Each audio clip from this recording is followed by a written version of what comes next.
Good morning, good afternoon, good evening. Appreciate you tuning in. Now, you can see my fancy little microphone here. It's because I'm currently recording in Sri Lanka. I know, you already hate me.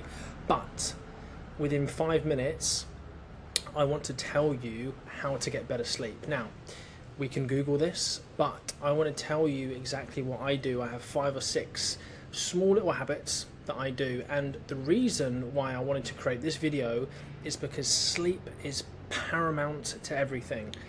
I'll use an analogy of professional athletes, even though unfortunately the majority of us aren't professional athletes, but the reason why this relates to us is because they have said that the number one recovery tool for both their body, we all want more energy through the day, and second, their mindset, their mind, their mental clarity. We of course need that for our jobs, communication with people, day-to-day activities, all that kind of good stuff. They say the number one recovery tool isn't saunas, it's not ice bath, it's not massages, it's sleep.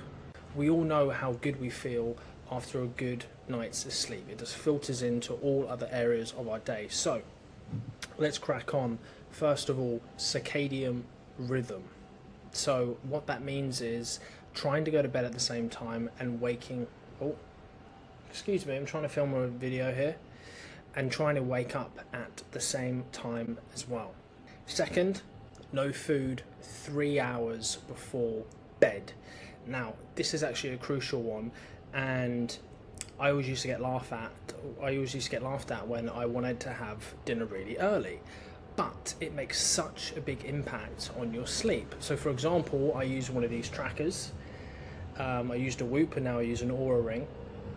And my resting heart rate is normally 44. However, if I have a relatively big meal 3 hours before I go to bed, my resting heart rate is 52. That's a huge difference, right? And it goes to show you because your body is working to digest that food. So if you can have dinner earlier than you currently do, and it will make such a big impact. Like, we've all been there, right? We've had too big of a meal, we get to bed, we're sitting down, we can feel our stomach, and we're like, it just feels horrendous, and it impacts your sleep. Third is dimming the lights, especially turning off ceiling lights. So trying to have some floor lamps, as bright light can disrupt the body's natural sleep cycle. Fourth is blocking out as much light as possible. Now, I actually wear an eye mask now. I have for the past year. If you told me a year ago wear an eye mask, it better be like, hell no. The only time I would do that would be on an airplane. But honestly, it's been a game changer. And now I literally can't sleep without an eye mask. It just blocks out all the light. It makes you feel super cozy, super relaxed. So give that a go. Fifth is be colder than hotter. Okay, I think they say the average temperature is 66 Fahrenheit. Don't know what that is in centigrade off the top of my head, but it's a little bit chilly, right? And the same goes with your body as well, right? So you want to have your body temperature lower than hotter. So for example, I typically do a sauna session in the evening, but then I'll do an ice bath or a cold plunge just for a minute afterwards, just to get my body temperature down. Now, you would think that would wake you up. However, when your body gets really, really cold and then it tries to heat itself back up, it releases natural melatonin, which we of course know helps with your sleep. And sixth and final one is crucial, is the last hour before bed, and that's your wind down routine. So no screens. So how do we do no screens?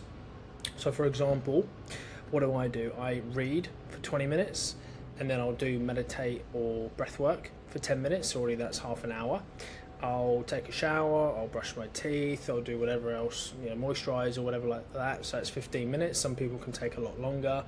I'll get out my gym clothes for the next day, or just prepare something for the next day, and then bang, there's your hour. Okay, so it's quite easy to actually stay away from your screens for at least an hour before you go to bed. So, like I said, wanted to make that very short and sweet. Those are 6 key habits that I do to get better sleep. Like I said, we always used to say things like, I sleep when I'm dead, or we used to look at sleep as like a lazy thing, right? But if we can dedicate just 8 hours of our day, leaving ourselves 16 hours to do whatever else we want to do, just those 8 hours are absolutely crucial to perform in all other areas of our life. So give those a go. Hopefully that helps.